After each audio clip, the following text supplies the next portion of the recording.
telah meriwayatkan kepada kami Abdul Aziz bin Abi Salamah dari Zuhri, dari Isa bin Talhah, dari Abdullah bin Amr, dia berkata, jadi Abdullah bin Amr, ra'aitu Nabiya sallallahu alaihi wasallam indal jamrah. Kata beliau, aku pernah melihat Nabi ya sedang berada di lokasi melempar jumrah, ya sedang naik haji, ya lempar batu tuh, ya melontar jumrah. Wa huwa yus'alu, dan waktu sambil melempar jumrah beliau ditanya oleh para jamaah, ya sambil ibadah ada yang nyambil nanya. Faqala rajulun ya Rasulullah, maka berkata seorang kepada Nabi, wahai Rasulullah, nahartu qabla an armiya. Nabi, aku sudah nyembelih sebelum aku melontar. Bagaimana itu? Nabi bilang, irmi wala haraj. Ya udah, sekarang lemparlah, nggak apa-apa, nggak dosa. Ya. Qala akhar, satu udah selesai nanya lagi yang lain. Ya Rasulullah, halaktu qabla an anhara, aku tahallul, ya aku sudah halaktu, nyukur rambut sebelum aku menyembelih. Gimana tuh Nabi? Maka Nabi katakan, inhar wala haraj, ya udah sekarang nyembelihlah, nggak apa-apa, nggak ada dosa bagi kamu. Fama su'ila an syai'in quddima wala ukhira illa qala if'al wala haraj. Dan tidaklah setelah itu Nabi ditanya lagi, aku begini Nabi, sebelum aku ini. Selalu Nabi bilang, lakukanlah, nggak apa-apa, tidak ada dosa bagimu. Jadi ketika sedang melontar jumrah, keadaannya nggak sepi, ya keadaannya cukup serius, cukup ramai. Tetapi termasuk hal yang diperbolehkan istifta, meminta fatwa minal alim, dari orang yang berilmu. Jadi dalam hadis ini Nabi itu ya ditanya oleh beberapa jamaah terkait urusan peribadahan, ya. Makanya Imam Bukhari menulis bab ini adalah tentang ya bertanya dan berfatwa dalam keadaan melempar jumrah, dan ini keadaan hadis yang kita bahas.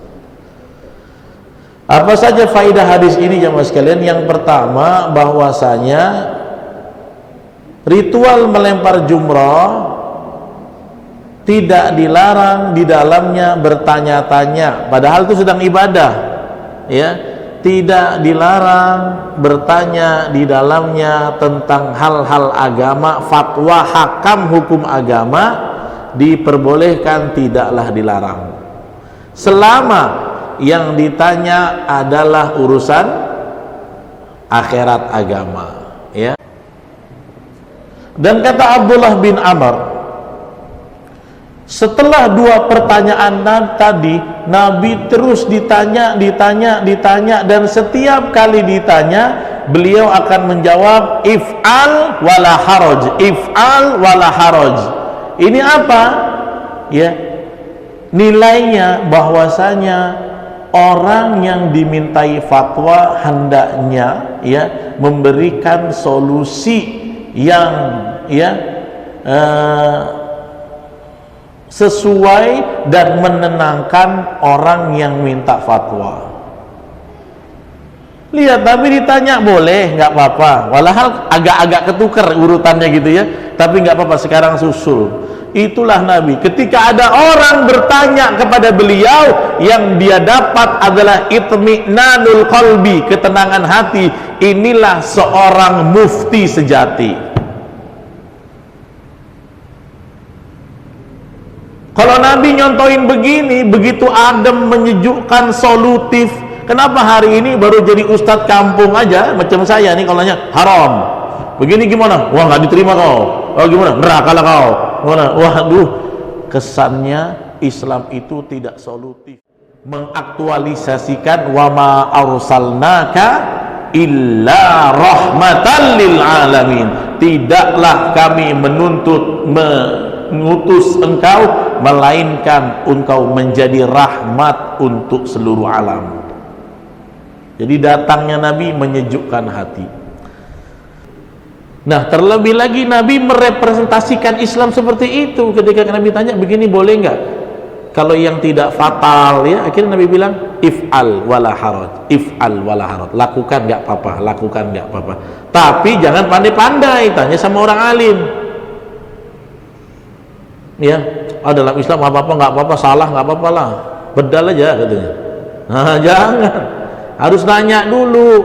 Allah akan menghargai usaha kita untuk mencari kebenaran ilmu. Kalaupun mungkin yang ditanya pun salah, ya wajar, kan manusia juga. Mungkin fatwanya keliru, kecuali Nabi dapat wahyu. Ini sealim apapun, sehafal Quran, hafal hadis, punya sanad, namanya manusia selain Nabi, potensi salahnya ada tidak? Ada. Ya. Makanya sekelas sekaliber Imam Syafi'i saja, ya, kalau pendapat saya tidak matching sama hadis, ikutin hadisnya, jangan pendapat si Syafi'i. Ya. Terus kalau misalnya hadisnya begini, tapi mazhab kamu begini Imam Syafi'i, gimana? Ya hadis yang sahih itu mazhab saya. Ya. Makanya Imam Syafi'i bilang gitu, in sahhal hadis fahuwa madhabi. Kalau ada hadis yang sahih, itulah mazhabku. Imam Syafi'i. Ya. Bahkan Imam Syafi'i mengatakan apa? Ya.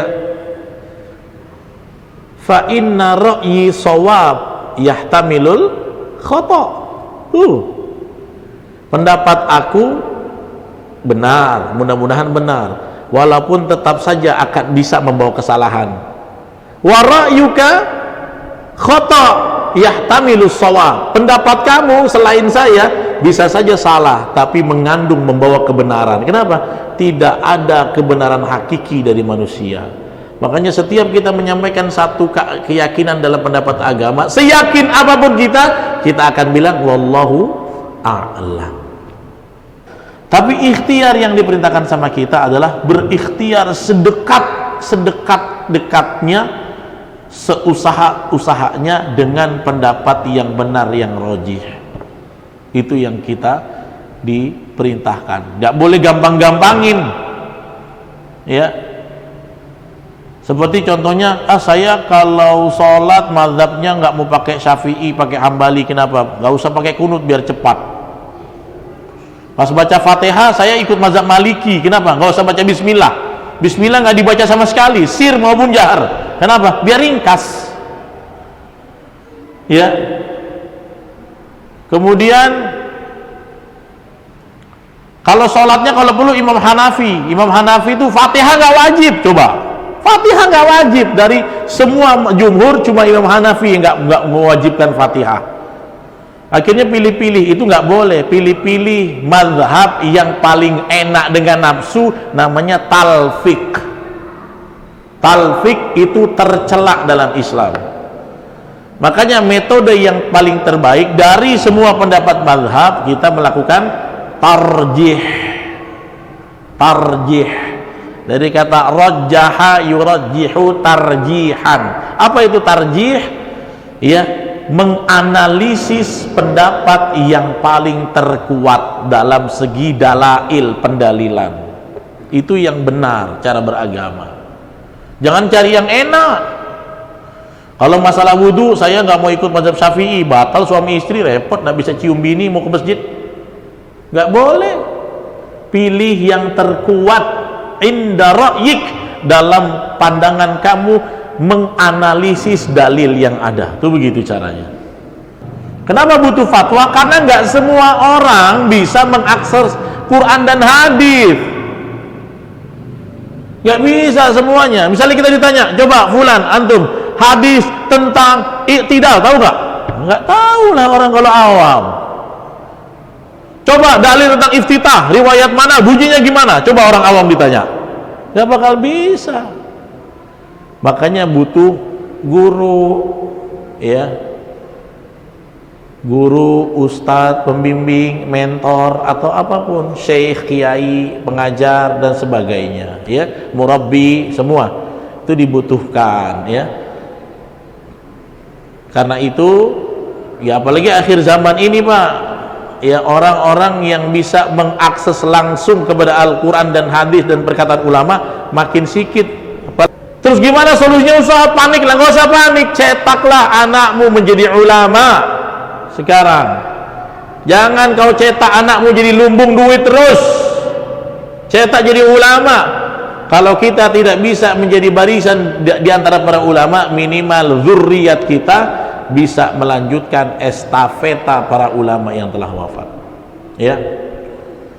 Yang ketiga, ya, betapa agungnya akhlak Nabi mengakomodir pertanyaan umat